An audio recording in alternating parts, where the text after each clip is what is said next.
श्री स्वामी समर्थ। माझ्या सर्व स्वामी भक्तांना नमस्कार।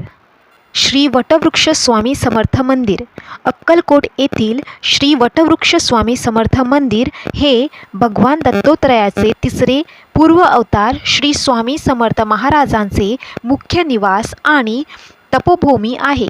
महाराजांनी येथे प्राधान्य काळ वास्तव्य केले, लीला दाखवल्या आणि अखेर याच वटवृक्षाखाली महासमाधी घेतली।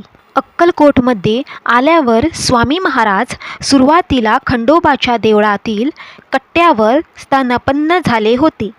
त्यानंतर तेथून जवळच असलेल्या एका भव्य वडाच्या झाडाखाली म्हणजेच वटवृक्ष येऊन त्यांनी वास्तव्य केले आणि तपश्चर्या सुरू केली।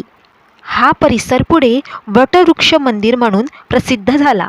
महाराजांनी आपल्या अक्कलकोटच्या 22 वर्षाच्या वास्तव्यात अनेक चमत्कार केले। त्यांनी दुःखी लोकांना मार्गदर्शन केले, आजाराचे निवारण केले आणि भक्तांना भिवू नको, मी तुझ्या पाठीशी आहे हा अभय मंत्र दिला। वटवृक्षाच्या सावलीत बसून महाराजांनी 30 एप्रिल 1857 रोजी आपले अवतार संपवला।